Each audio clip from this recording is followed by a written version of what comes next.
जय गुरु जी। शुक्राना गुरु जी, जो आपने मुझे ये सत्संग बख्शा और इतनी जल्दी बख्शा। मैं तो सोच भी नहीं सकती थी कि मैं इतनी जल्दी गुरु जी का सत्संग, गुरु जी के गुणगान करूँगी। पर गुरु जी तो मेरे है ही इतने प्यारे, वो सबकी सुनते हैं। अनंतम अनंतम शुक्राना गुरु जी, हर पल का शुक्राना, हर श्वास का शुक्राना, हर अपना बनाने का शुक्राना, सत्संग करवाने का शुक्राना और सत्संग पे बुलाने का शुक्राना, बड़े मंदिर बुलाने का शुक्राना, अपने असीम दर्शन करवाने का शुक्राना। शुक्राना वर्ड तो बहुत छोटा है, मेरे को समझ नहीं लगती मैं गुरु जी के कितने गुणगान जितना भी करूँ शुक्राने का मुझे कम लगता है। आज मैं ये सत्संग भी शुक्राना सत्संग ही कर रही हूँ। सबसे पहले तो मैं गुरु जी से इजाज़त लेती हूँ कि गुरु जी मैं जो भी बोलूँ आप ही मुझे बुलवाओगे, आपकी वडियाई करनी है, मैंने आपके ही गुणगान करने हैं। आप जो भी मुझे बुलवाओगे वही मेरी वाणी से बुलवाना, कोई गलती हो जो तो क्षमा कर देना। और संगत जी आप भी, आपको भी मेरा सादर प्रणाम और शुक्राना आपका भी, जो मेरे को आज सुनेंगे। और मेरे से जो भी गलती हो जाए, जो भी ये बुलवाएंगे तो गुरु जी ही, पर मेरा पहला सत्संग है ये, मुझे पता है मेरे से गलतियां हो जाएंगी। मैं उसके लिए आपसे भी और गुरु जी से पहले ही माफ़ी मांग रही हूँ। और फिर अब नितेश अंकल का भी शुक्राना, देखो उन्होंने कैसे, गुरु जी ने उनको मेडियोकर बनाया, मेरे को मैसेज भेजा। और मैं रोज़ आपके सबके सत्संग सुनती थी, तो रोज़ ही मेरे मन में आता था कभी मैं भी सत्संग करूँगी, कब करूँगी। तो गुरुजी ने अपने आप ही, मेरे को उनका मैसेज आ गया व्हाट्सएप पे कि आप आंटी आप सत्संग करोगे। तो तब 2-3 दिन से मेरी तबीयत ठीक नहीं है, अभी भी ठीक नहीं है। तो फिर भी मैंने इनको यही बोला, पर मेरे मन में रोज़ आ रहा था कि मैं सत्संग कब करूँगी। अब अगर बुलावा भी आ गया गुरुजी का तो मेरे को खांसी जुकाम कर दिया, अब मैं ठीक नहीं हूँ। तो अभी भी आज रात को 12 बजे बैठी हुई हूँ, मेरे को नींद ही नहीं आती। रोज़ सोचती हूँ, 2-3 दिन से उन्होंने बोला हुआ है, पर रोज़ मैं सोचती हूँ कब करूँ कब करूँ, ध्यान मेरा उधर ही रह जाता है। तो इसीलिए मैं आज, तबीयत मेरी ख़राब है, गला भी मेरा ख़राब है थोड़ा सा, आवाज़ में भी आपको लगेगा, पर मैं सबके लिए माफ़ी चाहती हूँ। मेरा मन नहीं माना तो मैंने फिर भी शुक्राना सत्संग करना है। अब मैं आपको अपनी जर्नी स्टार्ट करती हूँ। मैं कैसे जुड़ी ये तो नहीं मैं कह सकती, गुरु जी ने मुझे कब से जोड़ा हुआ है। और देखो मैं बचपन से ही शिव जी की भगत थी। मैंने इतने फास्ट रखे, 16 सोमवार रूटीन में मैं, मतलब ख़त्म ही नहीं होने देती थी। 16 सोमवार, और सोमवार के व्रत मैं रखती ही रहती थी। कभी खुले रख लिए, कभी 16 सोमवार रख लिए। तो जल चढ़ाना और ये मेरे नियम में था, अनमेरिड टाइम भी, शादी के बाद भी हमने इतने व्रत रखे। मैंने सोमवार का भी, शुक्रवार का भी, वीरवार का भी, मैं सारे व्रत रखती थी। हफ्ते में 3 दिन मेरे फास्ट होते थे। और फिर भी मैं, मतलब सरवाइव, ध्यान था अपने गुरु की तरफ, पता नहीं कैसे। वही बात है यार, 96 में मेरे हस्बैंड ना पुट्टापर्थी चले गए सत्य साई बाबा के पास, उनका बुलावा आया था। तो वो आए, इन्होंने कहा कि हमने सत्संग करवाना है, तो मैं हो के आया हूँ। मेरा मन वहाँ बड़ा शांत रहा, तो मैं वहाँ आके आपा सत्संग कराते हैं। अब 96 से हम सत्य साई बाबा के साथ जुड़े। वो भी एक शिव का रूप है, उनका भी एक पाँव शिव जी का है, एक पाँव उनका पार्वती माँ का है। तो हम उनसे भी शिव जी के रूप में ही जुड़े। और 96 से लेके आज तक 2022 जुलाई तक उनके साथ अभी भी हैं, बट उनके साथ जुड़े हुए हमें कोई नहीं रोक सकता था। मैं 36 सालों से दिल्ली जाती हूँ, 36 ईयर्स मेरी शादी को हो गए, मैं तब की दिल्ली जाती हूँ। और गुरुजी की गाड़ियाँ भी देखती थी, गुरुजी के स्वरूप भी कईयों के पास देखे, बट ध्यान नहीं जाता था। फेसबुक पे भी स्क्रॉल करती थी, गुरुजी का सत्संग कोई कर रही होती थी ना आंटी, तो मैं आगे निकाल देती थी, क्योंकि मैं सत्य साईं बाबा के इतने भजन सुनती थी, इतने भजन सुनती थी। और हर महीने हमारे घर सत्य साईं बाबा का भजन होता था तब से। और ये तो कोविड ने चक्कर डाल दिया, तो अब बीच में गैप पड़ गया। कोविड के बाद वो संगत जैसे बिखर जाती है ना, समिति, वो सिस्टम हो गया। तो कोविड से पहले हमारे घर में हर महीने फिक्स था, अभी थर्ड संडे होना ही होना है साईं बाबा का सत्संग। और मैं इतने फ़ोन पे भी दिन रात, मेरी आदत थी कि मेरे को और कुछ, कोई गाने वाने सब कुछ नहीं अच्छा लगता था, मैं सिर्फ सत्संग सत्संग सत्संग। तो जब जुलाई में मैं दिल्ली गई, तो मेरी बेटी गुड़गांव में होती है, बेटा मेरा दिल्ली में होता है। तो बेटी के पास हम बैठे, उसने मेरे को एक गुरुजी का सत्संग सुना दिया। कहती मम्मा मैं, आप, मेरी कज़न है वहाँ, उनके घर गई थी, मैं दीदी के घर गई, तो वहाँ ना स्वरूप लगा हुआ था गुरुजी का। तो मैंने उनको देखा, तो वो गुरुजी के सत्संग करने लगी, अपने एक्सपीरियंस बताने लगी दीदी। तो फिर मेरे को मैंने भी बोल दिया, ऐसे ही बोल दिया, मेरी मेड नहीं सेटिंग आ रही थी। है तो छोटी सी बात, क्योंकि गुरुजी छोटी छोटी बातें हमारी सुनते हैं, हर पल हर संग हमारे साथ हैं, तो वो छोटी छोटी बातें भी सुनते हैं। तो उन्होंने क्या करा, बोल दिया मेरी बेटी ने ऐसे ही बचपने में कि गुरुजी मेरी मेड नहीं सेट हो रही, देख लो रोज़ नई नई आती है, सेटिंग नहीं हो रही, अगर मेरी मेड सेट करा दो तो मैं आपको मारने लग जाऊँ। आप सबकी सुनते हो, मेरी भी सुनो। ले ये बात भी उसने चैलेंज कर दिया। मेरे को बाद में लगा, मैंने कहा बेटा आपने ऐसे नहीं बोलना था, गुरुजी को भी चैलेंज थोड़ी करते हैं। कहती मम्मा पता नहीं मेरे मुंह से कैसे निकल गया, उसने ऐसे बोला। तो अगले दिन उसकी मेड आई जो वो सेट हो गई, और आज भी वो वही सेट और अच्छा सब कर लेती है, वो सेटिस्फाइड है अपनी मेड से। अच्छा, इसने मेरे को ये बात बता दी जुलाई में। तो मेरा और मैं और मेरा बेटा पास बैठे थे, बिल्कुल ध्यान होता ही है कभी नौकरी का, कोई उसकी शादी का, हमारा ध्यान उस तरफ है जैसे। तो कोई ना कोई प्रॉब्लम हर घर में चलती रहती है, तो मेरा भी ध्यान उसी टाइम से। पर मैं इतनी बड़ी कश्मकश में थी संगत जी, मेरे को इतनी कश्मकश कि मैं तो सत्य साईं बाबा को मानती हूँ, मैं ऐसे कैसे कर दूँ, ऐसे कैसे मैं गुरुजी के पास चली जाऊँ, गुरुजी को कैसे मिले। मन मेरा खींचा चला जाए गुरुजी के पास, और दिमाग मेरा कहे कि मैं नहीं, ये काम नहीं करूँ। मैं तो सत्य साईं बाबा को मानती हूँ। उन्होंने आज तक, वो तो मेरे माता पिता हैं, आज तक उन्होंने ही मेरी सुनी है, उन्होंने ही मेरे मुझे पार लगाया है हर प्रॉब्लम से। तो मैं कैसे ये कर दूँ। फिर मेरे ना सत्संग सुनने शुरू करे, 2-3 दिन में मैंने सत्संग शुरू करे सुनने।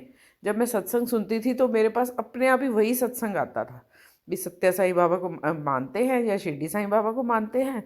तो फिर उन्होंने बोला, भगवान ने भी, गुरु जी ने उनको दर्शन करवाए कि एक ही हैं, मैं एक ही हूँ, एक ही बात है। जब लगातार मेरे को वही सत्संग आ जाया करे, फेसबुक स्क्रॉल करूँ तो भी उनका वही मैसेज आ जाया करे, एक ही बात है, एक ही चीज़ है, आप फिक्र ना करो, मैं हूँ साथ।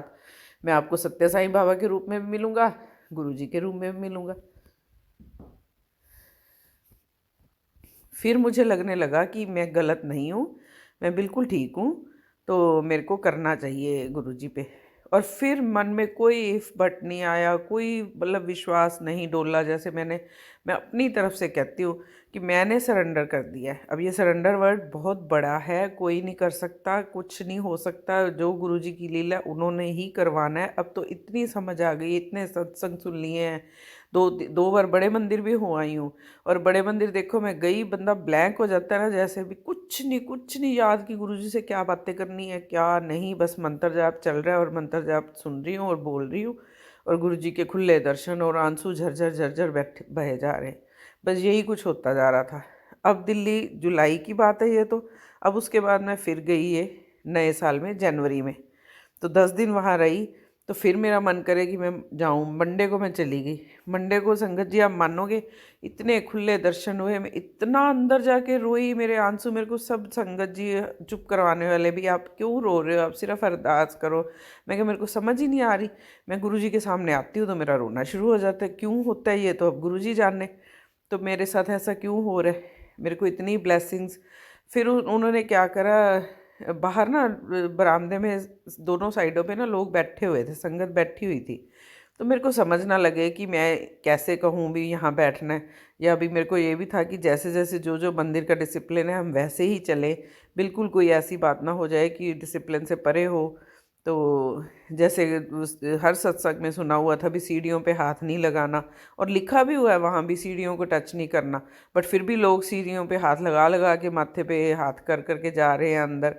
तो गुरुजी ने तो अपने सत्संग बहुत सुनाए हुए हैं, और उन्होंने समझाया हुआ है कि इन 5 सीढ़ियों पे आपने सिर पे हाथ नहीं रखना, हाथ नहीं लगाना, वहाँ सीधा अंदर आओ। तो मैं तो अंदर ही जा रही थी, वही मेरे को था कि जैसे जैसे जो डिसिप्लिन है वैसे ही करूं। जब मैं दर्शन करके लंगर करके अपना जोड़ा घर के पास आई, तो चप्पल लेने के लिए अपनी, तो इतने में मैंने ऐसे ही एक सेवादार आंटी से पूछ लिया। मैंने कहा आंटी जय गुरु जी। कहते जय गुरु जी। मैंने कहा आंटी अगर एक बार फिर मैं दर्शन कर रहा हूँ, वहाँ मैंने बैठना है, वो क्या प्रोसीजर होता है, वहाँ सब बैठे हैं। तो कहते ये तो आपको दोबारा जाना पड़ेगा, दोबारा लाइन में लगना। एक ने मेरे को बोल दिया अब अगले मंडे, अब नहीं कुछ हो सकता। तो मैंने कहा ठीक है, नहीं हो सकता तो नहीं होएगा सिस्टम में, चलो अगले मंडे। वो दूसरे सेवादार आगे गई, एक लेडी और खड़ी थी, उनको मैंने ऐसे ही बताना शुरू कर दिया, जय गुरु जी, मेरा तो बड़ा मन कर रहा था मैं दोबारा भी चली जाऊँ। कहते अगर आपकी मन से आवाज़ आ रही है ना, इसका मतलब महाराज आपको बुला रहे हैं, तो अब कोई बात नहीं, दोबारा से जाओ, वैसे ही लाइन में लगो, अगर आपके पास टाइम है तो वैसे ही लाइन में लग जाओ। तो मेरे को तो अंदर से जैसे मन में इतनी खुशी, इतना मतलब दर्शन तो पहले ही बहुत प्यारे हुए थे, पर पहले फिर भी मैं अपने आप को संभाल नहीं पा रही थी। तो दोबारा से मैंने कहा नहीं, मैंने तो ज़रूर जाना है, फिर अगर गुरुजी की आवाज़ आ रही है कि हाँ आ जाओ, तो फिर मैंने वैसे ही लाइन में लगी, वैसे ही पहले मैं बरामदे में आधा घंटा बिल्कुल सामने फर्स्ट नंबर पे गुरुजी के आगे खिड़की में मैं बैठी और इतने खुले दर्शन हुए और मैंने आराम से दर्शन करे। मेरे मम्मा भी ठीक नहीं है, मैंने उनकी फ़ोटो भी गुरुजी को दिखाई, ब्लेसिंग्स ली। इतने अच्छे मतलब दर्शन हुए कि तब रोना भी मन में संभाल लिया, बैठ के गुणगान शब्द भी सुने। आधा घंटा मैं वहाँ बैठी, फिर वहाँ से दर्शन करे, फिर दोबारा से देखो मैंने लंगर प्रसाद खाया कि मैंने कोई भी डिसिप्लिन नहीं तोड़ना, जैसे गुरुजी कहते हैं वैसे चलना है। मैंने दोबारा से मैंने लंगर खाया, फिर मैं वैसे ही जोड़ा घर की तरफ वैसे ही दोबारा लाइन में लग के गई। 2 बार एक ही दिन में मेरे दर्शन करवा दिए। जय गुरुजी, अनंतम अनंतम शुक्राना गुरुजी, जितना शुक्राना करूँ कम मैं। आज का जो सत्संग है, मैं छोटे छोटे आपको अपने सत्संग सुना रही हूँ जो जुलाई से लेके आज जनवरी 30 हो गई है, आज तक के जो भी मैं आपको बता रही हूँ ना, छोटे छोटे मेरे को फ्रेगनेंस आई गुरुजी की। एक बार मेरे को लगा, पहली बार हम लोग तो नालायक है, हमें क्या इतनी समझ आनी है, मेरे को लगा कि ये ना परफ्यूम कोई आगे से छिड़क के चला गया है, या परफ्यूम कोई देख।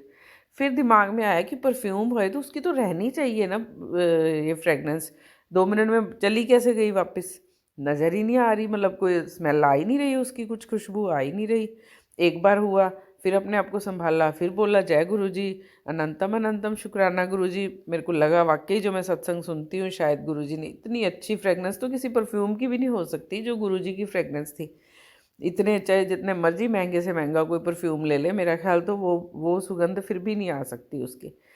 एक बार फिर हुआ, एक बार तो वो इस तरह ही रह गया, फिर दोबारा से फिर एक बार मेरे को करवाया गुरुजी ने, अपना प्रेजेंस दिखाई, फिर मेरे को खुशबू आई इतनी बढ़िया। फिर तो मैं समझ गई, फिर तो बस मैं जय गुरु जी, फिर वही आंखों में आंसू शुरू हो गए और जय गुरु जी जय गुरु जी। फिर मैंने क्या करा, अब गुड़गांव से जब मैं 15 जनवरी को वापस आई हूँ ना, तो बेटी के घर से गाड़ी में बैठी हूँ। देखो संगत जी, आप बेटा भी मेरा आगे बैठा है साइड ड्राइविंग सीट पर, मैं उसके साथ बैठी हूँ और मेरे को खुशबू आ रही है। बेटा कहता है नहीं आ रही मम्मा, गाड़ी में कहाँ कोई परफ्यूम नहीं है, कोई कुछ नहीं है। वो फ्रेगनेंस का जो परफ्यूम गाड़ी वाला रखा होता है उसकी तो अलग थी, फ्रेगनेंस ही अलग थी। और गुरुजी की फ्रेगनेंस तो आपको पता ही है कितनी अच्छी होती है और कितनी स्ट्रॉन्ग, कितनी बढ़िया वाली कि लगे ही ना। और गाड़ी में तो वो थी ही नहीं, तो मेरे को आई जा रही है, आई वैसे ही 2 मिनट, तो उसके बाद मिनट 2 मिनट आई, उसके बाद नहीं आई। इसका मतलब अगर वही होती परफ्यूम वाली जो गाड़ी में लगा हुआ था, वो तो फिर रहती ना।